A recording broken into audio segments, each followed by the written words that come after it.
Good morning, everyone. All right. The National Day for Truth and Reconciliation, also known as Orange Shirt Day, is this Tuesday, September 30th. It's a day which honors residential school survivors and the children who never returned home, as well as their families and communities. In anticipation of this annual observation, today we are going to be taking a look at the residential school experience from a child's perspective. And we're going to create unique reminders for the community that every child matters.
Tansei, hello, bonjour.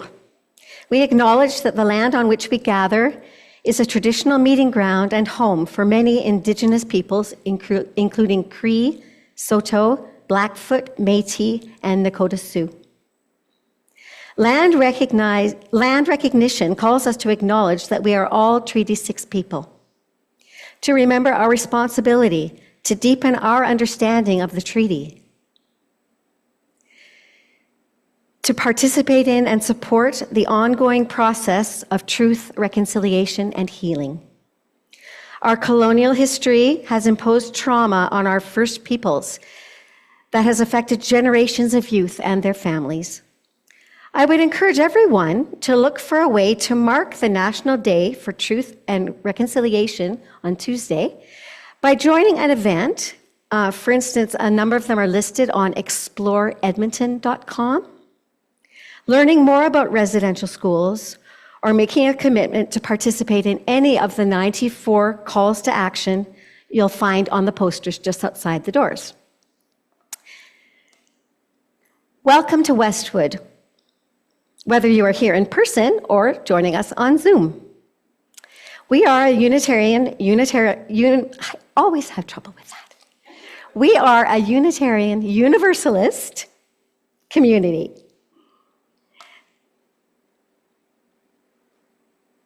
We support each other in our own spiritual journeys. We draw on the wisdom of many religions, humanism, science, and our own conscience, as you can see on the poster outlining our sources at the back. We are guided by the shared principles on the other posters around us. We are a community open to all races, genders, sexual orientations, ages, abilities, and incomes. We are one of many Unitarian Universalist communities across the country and around the world. My name is Rebecca Patterson. My pronouns are she and her. I am your service leader this week, and I'm so glad you joined us here today. And I hope you'll all want to play with me later. Our musician today is Carrie Day, who we always love to see. Our tech team consists of Julie and Lorian, and Bill is on Zoom. David is our much loved and appreciated coffee host. I'm not sure if I've seen him this morning yet, but hopefully we'll have coffee and tea after the service.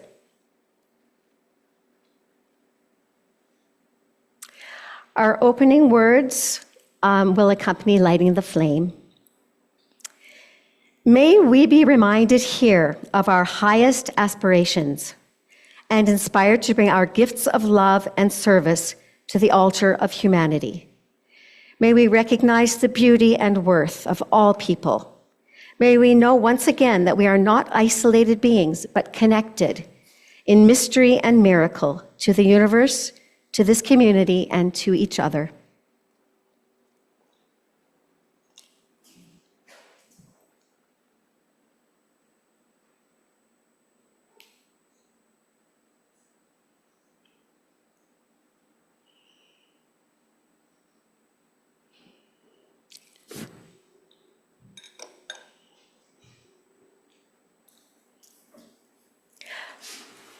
And there he is.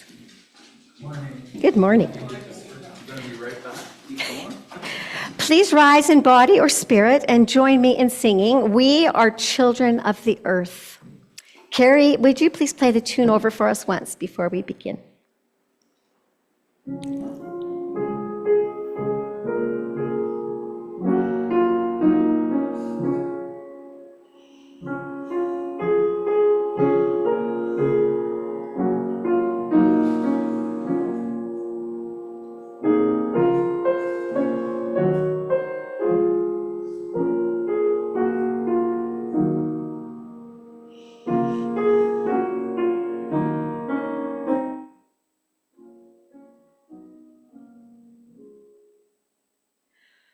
We are children of the earth, children of the earth, and we love our Mother Earth, love our Mother Earth. From the mountain and the streams, from the flowing streams, comes the fountain of our dreams, fountain of our dreams. We dream of a village fair, of a village fair, laughing children playing there, children playing there. And our elders can be found, elders can be found, here beside us, safe and sound, always safe and sound. There is nothing to desire, nothing to desire, more than home and hearth and fire, home and hearth and fire. In a village that we love, village that we love, living side by side in peace, evermore in peace.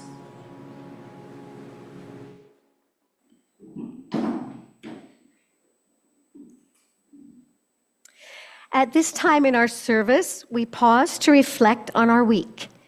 We recall the milestones, the joys, concerns, and sorrows, the changes in our lives, and those who need our healing thoughts.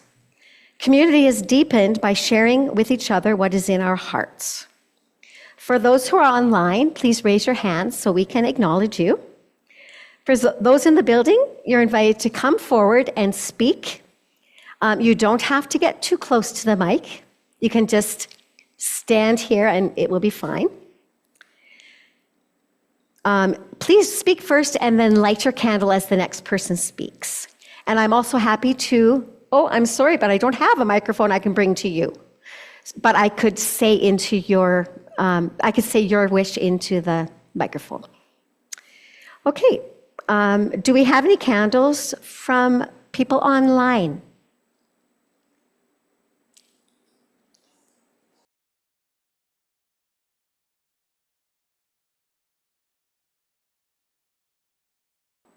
Usually at the end of a month, we sing happy birthday to everyone whose birthdays have been in September. So could we have happy birthday, please? Who should we should sing for Rowan. And anyone else in September? Maddie, the right? Helen? Okay, Rowan, Maddie, and Helen. Here we go. Happy birthday to you.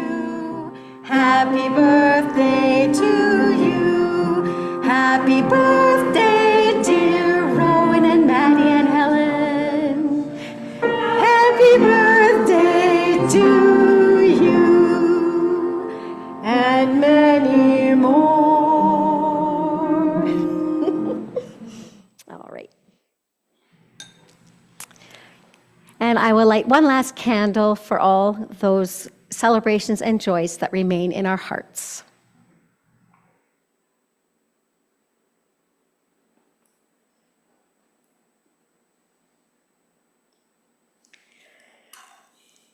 Please join me in the affirmation. May the light of these candles inspire us to use our power to heal and not to harm, to help and not to hinder, to serve the Spirit of truth in loving affection and trusting hope.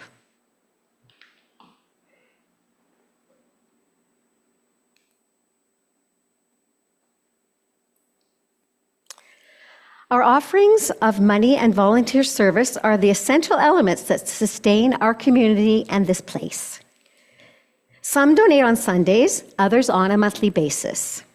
You can also donate to Westwood by e-transfer, and the information is on this slide. And on the left is our offering song. Could you join me singing From You I Receive? From you I receive, to you I give, together we share, and from this we live. From you I receive, to you I give, together we share, and from this we live. Thank you for that lovely harmony.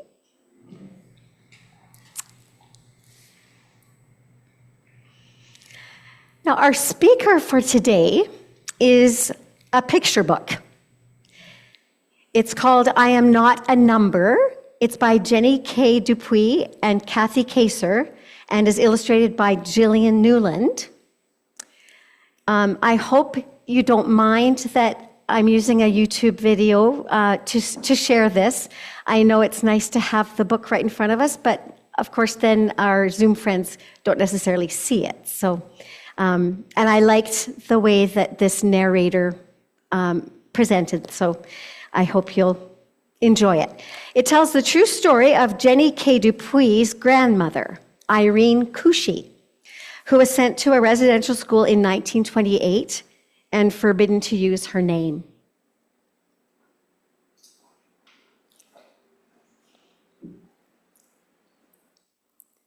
I Am Not a Number, written by Jenny K. Dupuy and Kathy Kaser. The dark figure backlit by the sun filled the doorway of our home on Nipissing Reserve number 10. I'm here for the children, the shadowy giant said, pointing a long finger at me. You, how old? I shrank behind my mother. Here for the children? How old? He repeated. 8, the whisper floated from my mouth. The Indian agent marched into our house and approached my father. "You knew I would come, Ernest," he said. "The children are going with me to the residential school. They are wards of the government now. They belong to us." "Not Irene. She needs to be with her family." My mother wrapped her arms around me. "I won't let you take her." The man shrugged. "Give me all three, or you'll be fined or sent to jail." "We have no choice, Mary Ann," my father replied, sounding defeated. It was only a matter of time before they came for the children. Fear rose inside me, filling my throat. My brothers, George and Ephraim, stood with their heads bowed low. Are they as scared as I am? I wondered. My other brothers and sisters, those too old and too young to be taken, huddled together watching. My father pulled my two brothers and me inside a semicircle before him. "This man will take you to live in a school far from here," he said in his soft, calm voice. "We don't want to let you go, but it's the law. We have to." "But why are you letting him take us?" I cried, pulling away. Father's hands trembled and tears pulled in his eyes. My loving father, chief of the community, strong and wise, turned away without answering. "Hurry up," the Indian agent was becoming impatient. My mother gathered food into 3 small packets, something for their journey, she explained, as the Indian agent tapped his watch. "Mom," I asked, "are you coming with us?" She shook her head. "But who will look after me?" I cried. "There will be teachers and nuns," my mother said. "You will learn many things at this school." Something in her voice, a quiver, a hesitation, made me doubt that this was true. My dread turned to panic. "I don't want to leave you," I whispered. You're watching a toothbrush play Billie Eilish. But did you know that there's a YouTube Music app where you can also listen to the EDM? My mother pulled me up against her and I buried my face in the folds of her dress, pressing her tighter until there was no air between us. I couldn't let go. The Indian agent opened the door and motioned for us to come.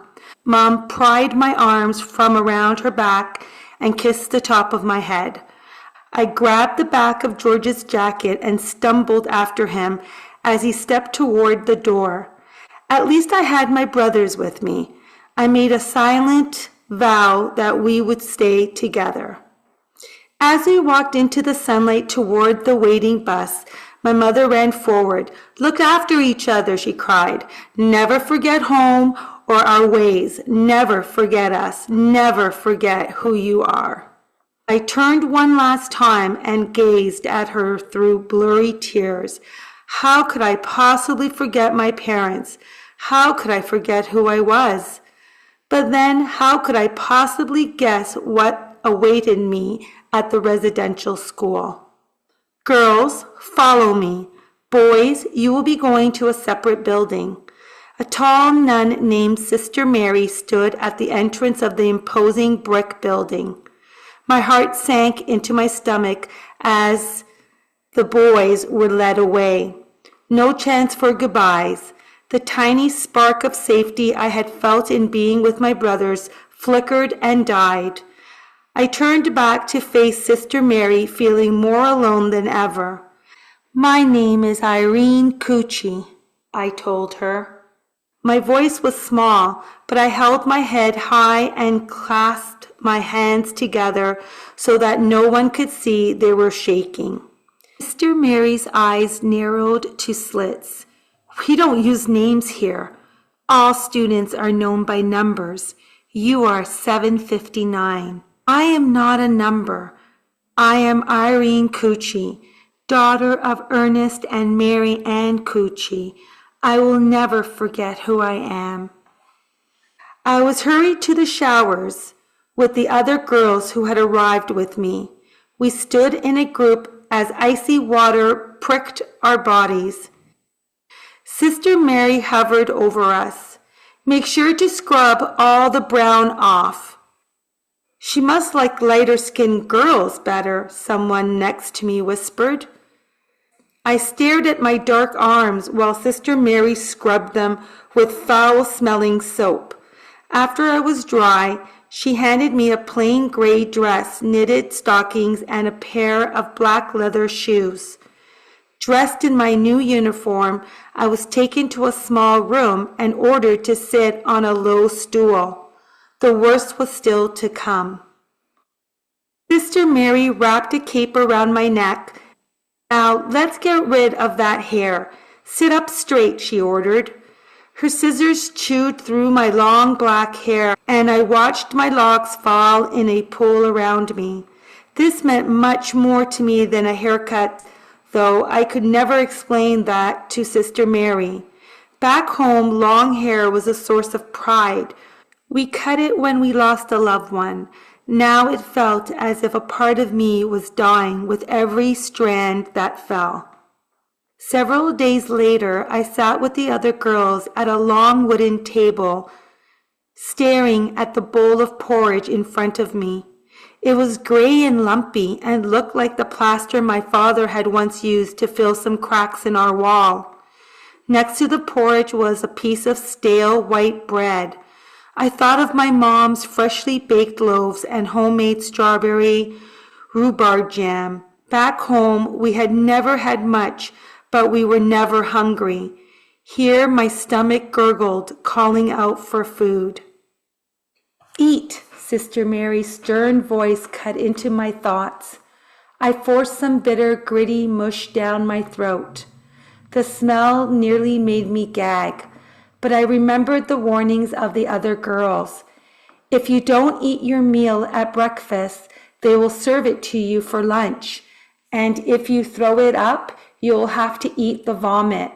I raised spoonful after spoonful to my mouth and willed myself to keep it down. "I'm so hungry," the girl opposite me groaned. I broke off a piece of bread and leaned across the table. "Here," I said, "I don't want this." She smiled and reached for it gratefully. Miigwech, gaikin," I whispered back. I didn't see Sister Mary until she was almost on top of me. Twack!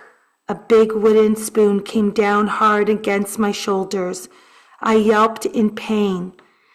"That's the devil's language," she shouted. "We don't speak it here." She grabbed my arm and hauled me up the stairs. Sister Mary's strides were long and fast, and I stumbled behind her, trying not to fall. I had seen other girls pulled along like this. Lessons.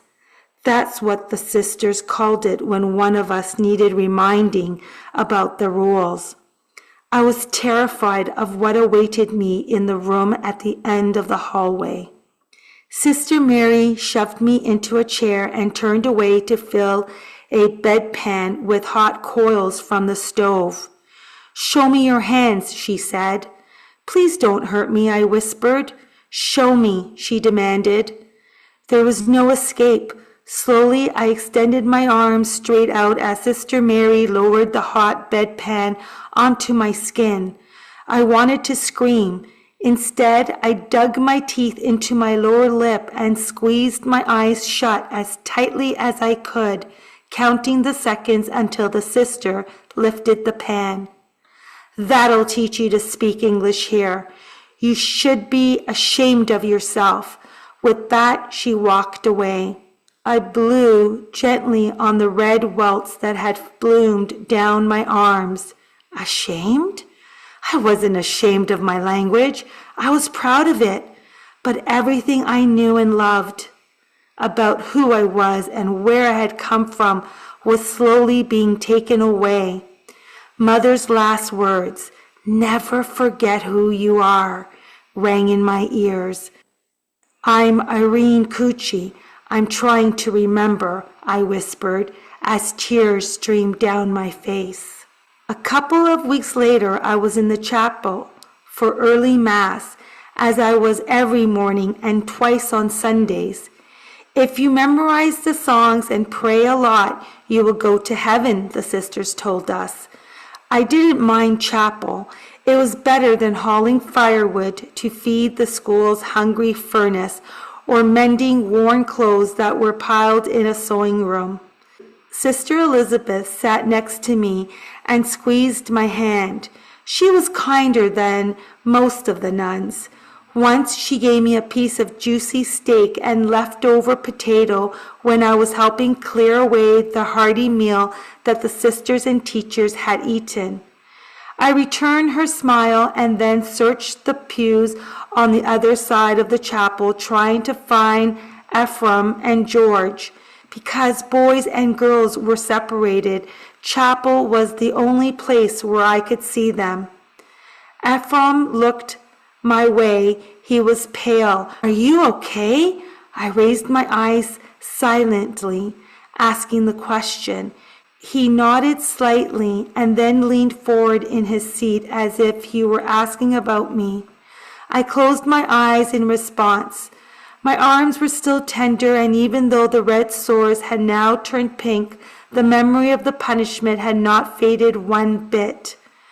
I knelt on the pew, troubled. Why are we treated so cruelly? Why must I change everything about myself? While I sang the songs and prayed out loud, I secretly begged God to let me return to my family. Days, weeks, and months limped along drearier than a never-ending storm. Up at 6 a.m., prayers, porridge, chores, studies. But the gloom of each day was better than the fear of punishment. I dreamed of being back on the reserve where I could play with my brothers, sisters, and cousins. I wanted to hear the song of the meadowlarks in the grasslands. I yearned to spread my arms wide as if I were ready to soar like them. I longed to fly away, but for me there was no escape. Just as I was beginning to believe that my time at the school would never end, an announcement was made that lifted my spirit. We were going home for the summer. Home. I hadn't said that word for so long. Would my house look the same? Would my parents know me? I had not heard from them all year, hadn't been allowed to write or receive letters. "It's evil out there," Sister Mary told us. "We can't have you mixing with the outside world." But everyone knew the nuns were afraid that our families would learn how we were being treated. When I saw my parents standing in front of our house, I knew that home was as it had always been. Mother rushed to greet us and nearly pulled me off my feet as she wrapped her arms around me. My father squeezed my cheeks. "I've thought about you every day," he whispered. "I never forgot you," I replied. "I never forgot who I am." Dad smiled and bent his forehead to touch mine. That evening, we sat down to a feast of meat pies and fried pickerel, wanting us to take as much as food as we liked. Mother urged us on saying, "Gideon, Gideon." I piled extra fish onto my plate, realizing that I had not heard my Ojibwe language spoken in nearly a year. "Miigwech," I replied. The words I knew so well felt strange in my mouth. But at night, when I put my head upon my pillow, I was haunted by images of Sister Mary chasing me down a long hallway with a leather strap in her hand. I bolted awake and tried to stop my heart from pounding. Finally, I got out of bed and sat by the open window, where the familiar sound of water lapping up on the lakeshore calmed my breathing. But the nightmares did not end there. I knew that all too quickly the leaves would turn from green to bright red and orange, signaling the time when the living nightmare of that horrible place would be upon me. "Don't make me go back, please," I pleaded with my parents. I had slowly begun to tell them what had happened to us at the school. Dad's eyes darkened when I talked about Sister Mary's lessons and Mom covered her ears and could not bear to listen. I need to find a way to keep you here, my father said. We must have a plan. I clenched my hands into tight fists. Yes, we need a plan. But what? But if we disobey, what will they do to us? Mom asked. Let them do what they want, Dad said. We won't send our children back to that place. We'll hide them, make sure the Indian agent can't find them. We all started to talk at once. We could hide upstairs in the bedrooms, but the Indian agent would search every corner to find us. We could hide behind the house, but we would be easily spotted back there. We could run to the lake and hide among the reeds, but no, they were not thick enough to conceal us. Then Dad suggested something. You could hide in my shop. My father had a taxidermy shop on our land that was close enough to run to, yet separate from the house. Will it work? I wondered.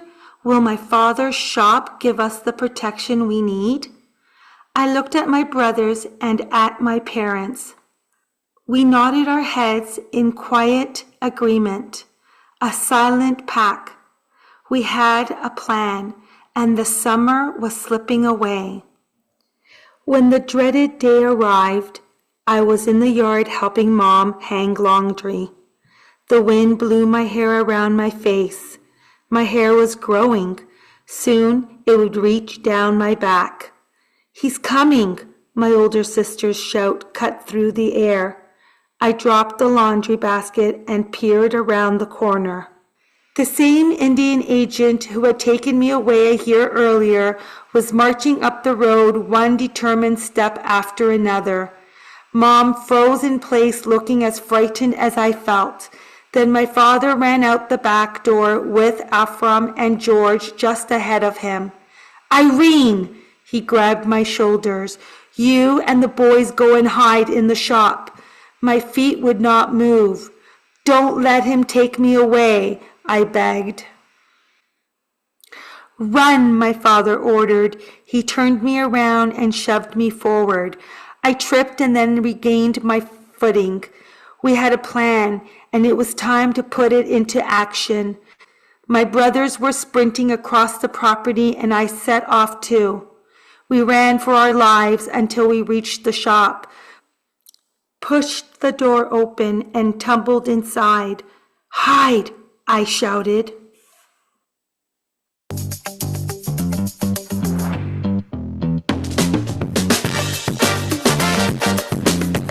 We dove behind some large crates, settling in where we wouldn't be seen. From where I hid, I could see through a window to the outside. Before long, I spied the Indian agent striding up the path with my father close behind. I placed my finger across my lips to warn George and Ephraim to be quiet. Then the door creaked open. I know you're in here. I remember the voice of the Indian agent. Sweat trickled down my back. I sent the children to stay with family further north. It was my father's voice. Don't know when they'll be back. I moved my head ever so slightly to try and see what was happening. The Indian agent, feet apart, arms crossed, was staring at my father. You'd better not be lying, Ernest, he snarled. You'll be in a lot of trouble if you don't send your kids back to the school. Then my loving father, chief of the community, strong and wise, raised himself up in his full height. Do whatever you want, he replied in a voice that was low and even. Call the police. Have me arrested. You will never take my children away again. Seconds that felt like forever passed. My father stared at the Indian agent, and the agent glared back at him. I held my breath. Would the agent leave? Would we be discovered? I glanced over at Ephraim and George. Their eyes had grown wider than full moons. A lifetime, an eternity. Then, without another word, the Indian agent turned and left the shop. For a while no one moved, uncertain that the danger had passed. But when my father slowly turned and stretched his arms wide, the three of us tumbled from our hiding places and flung ourselves into his embrace. I was laughing and crying at the same time and shaking from head to toe. We were safe. I was Irene Cucci, daughter of Ernest and Mary Ann Cucci, and I was home. Thank you for listening and reading along with me today. Please hit the like button and subscribe.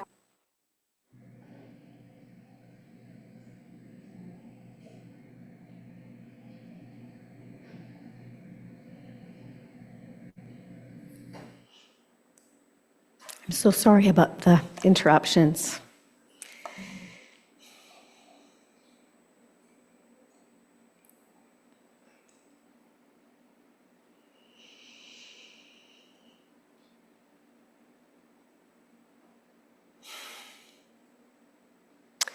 Orange Shirt Day was inspired by the experience of Phyllis Webstad, who was given a special first day of school gift of an orange shirt from her mother.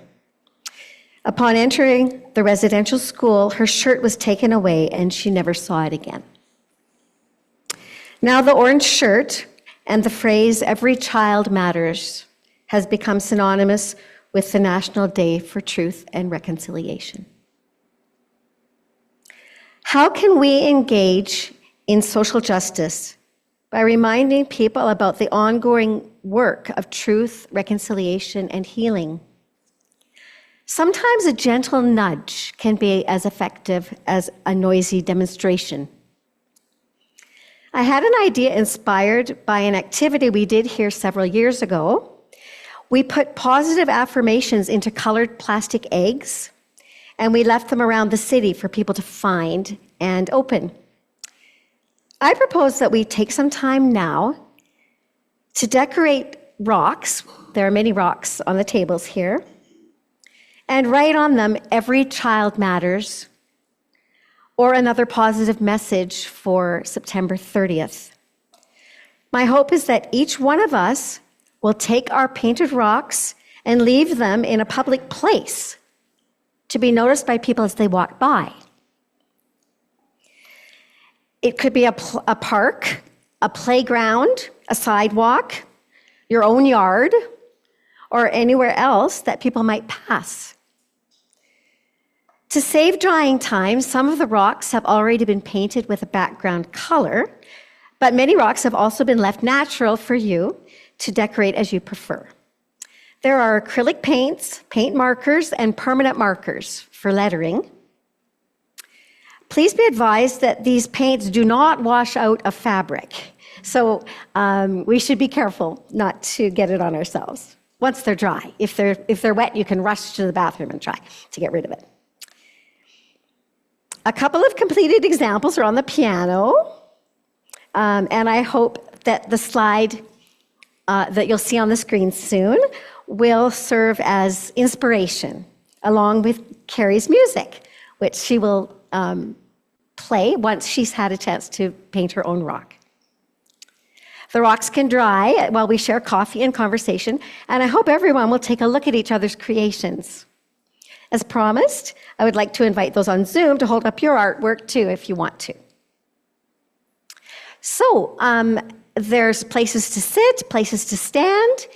Please write on as many rocks as you would like to. If all you want to do is write "Every child matters," that's absolutely great. The 7 sacred teachings and the animals associated with them are going to be on the slide as well. And I hope that you will have some fun, but also, well, you know what I'm saying. Yeah. Okay. Please join me.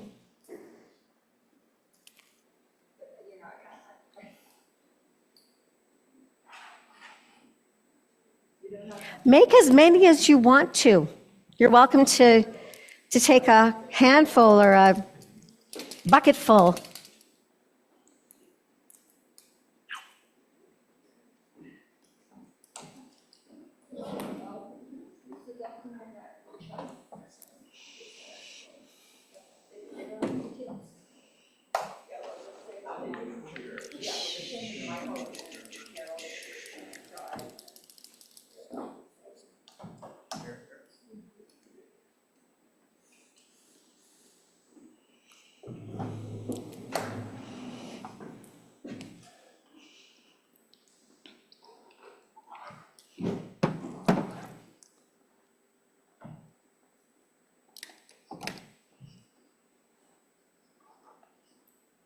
Maybe I'll go play some music while you're busy. I'll do that.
Okay.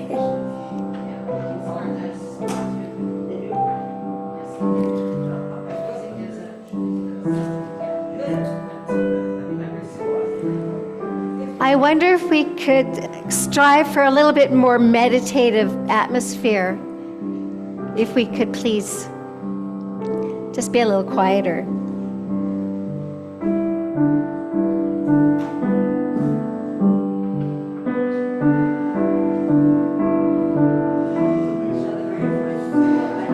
Nope, I guess not.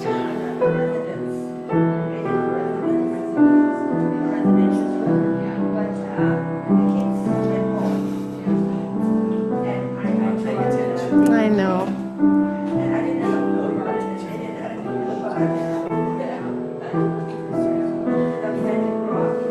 Please ask her to be quiet. Shh.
I think maybe we should wrap it up now. So, yeah, we'll just...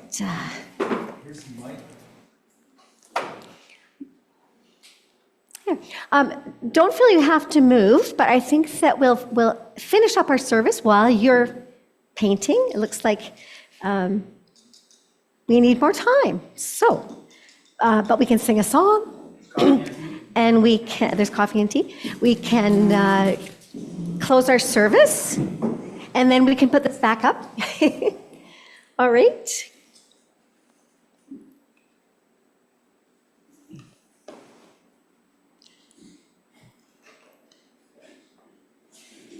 There.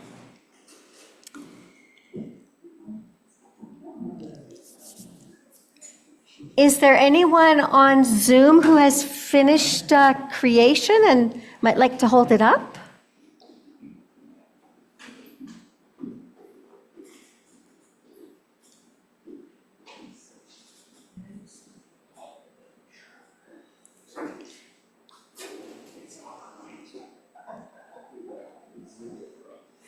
Oh, okay. Show us again, please.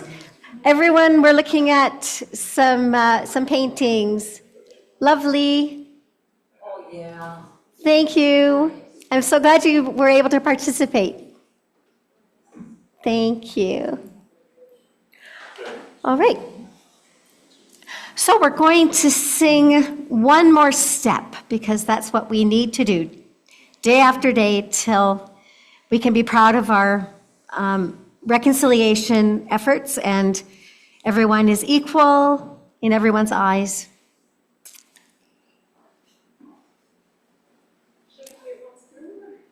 Well, I think you can just play the last two phrases for us. Thank you.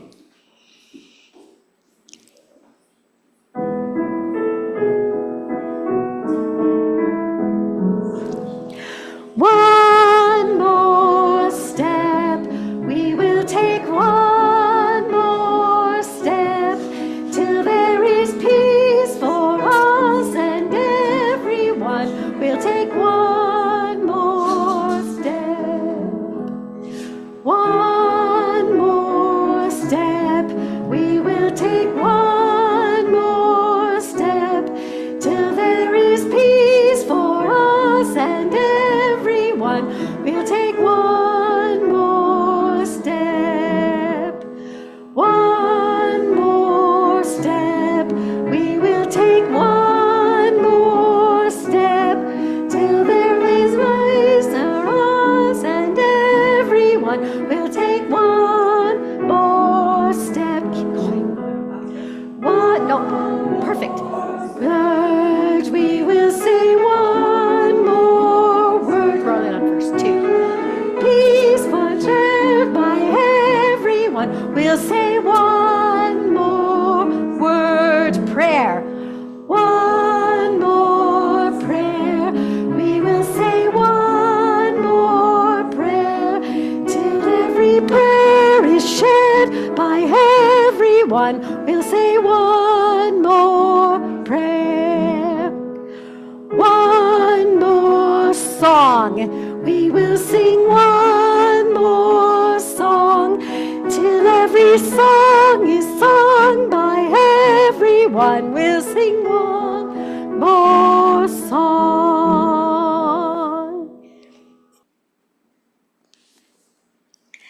We extinguish this flame, but not the light of truth, the warmth of community, or the fire of commitment.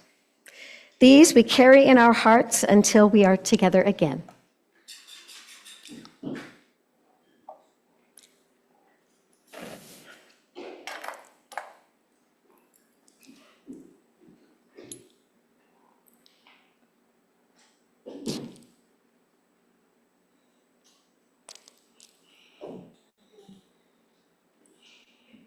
Oh, yeah, right.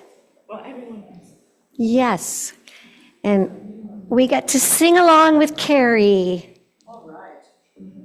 We all know this song, one of Carrie's greatest hits, from one of her CDs, in fact.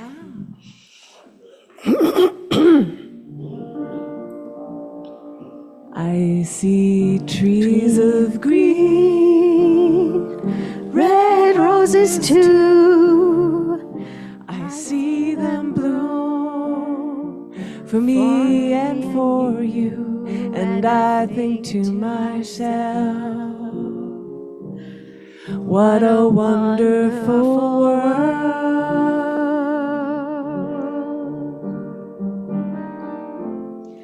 I see skies of blue and clouds of white, the bright blessed day and the dark sacred night, and I think to myself,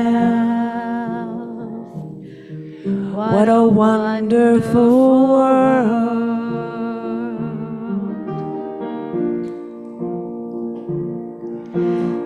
The colors of the rainbow, so pretty in the sky, are also on the faces of people passing by. I see friends shaking hands, saying, how do you do? They're really saying, I love you. I hear babies cry, I watch them grow.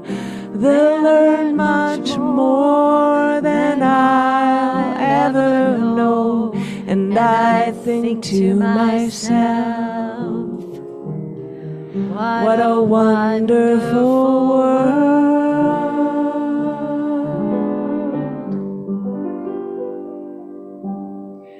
Yes, I think to myself,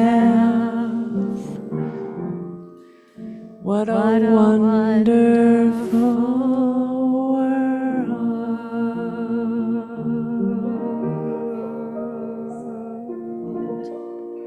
Oh, yeah.